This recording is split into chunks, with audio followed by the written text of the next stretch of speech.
Greetings, this is Dr. Warren Smedley, and today we're going to be talking about quick and inspiring team huddles and employee rounding. When you're doing a team huddle, and most everybody does team huddles these days, know your purpose and stick to your purpose.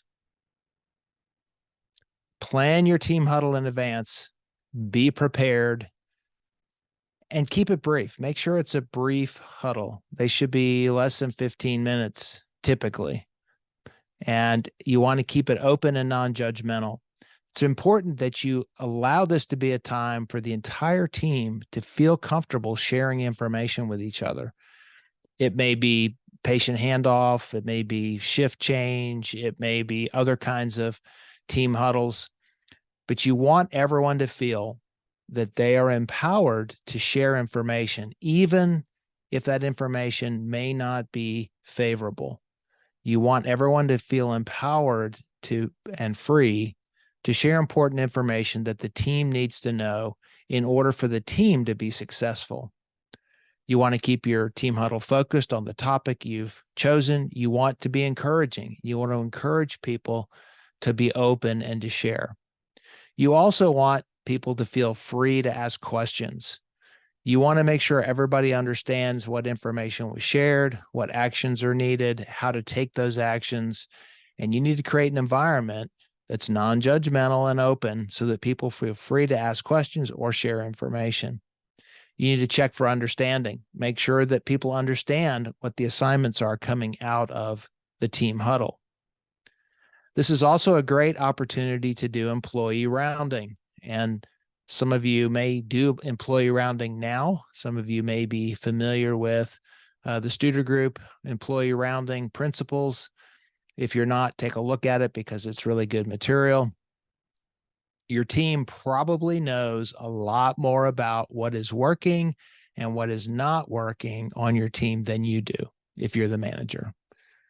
So my suggestion is when you have these opportunities, or maybe set aside a special team huddle to do this employee rounding maybe once a month, ask the team, so tell me what's working well, and let them tell you. Encourage them to share what's working well.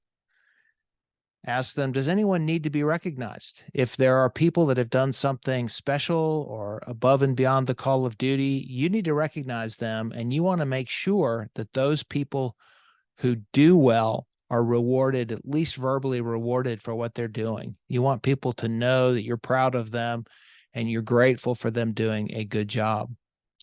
This is also a good opportunity to ask openly and honestly, what is not working well? Are there things that could be better? Almost always there's something that could be better. Number 4, do you have the tools and equipment you need to do your job well? Now, you may be afraid to ask this question, because you're going to get, well, we need new this, we need new that. But this is a good opportunity for you to get a good handle on whether or not your team feels that they're properly equipped to do high quality, safe patient care. This would be a good opportunity to let them tell you, maybe they do need new tools and equipment. Maybe that's difficult to get, but encourage them to be honest about that. So at least you know. If they're not telling you that you need some new safety equipment or you need some tool, you won't know it and you won't be able to plan for it. And lastly, you want to make sure that your team feels well supported. So you can ask them, how can I support you? What can I be doing to support you? I would frequently get questions about, I need this, I need that. I would like to have this, I'd like to have that, I'd like to have extra flexibility, you name it. And most people understand that there's a limit to what you're able to provide for them. What they want is somebody who listens. They want someone who understands them. They want someone who cares about them. You may not be able to get them anything, but if you care about your team and care about your people, they will respond favorably to you. So take the opportunity to do employee rounding. It will strengthen your team. Thank you.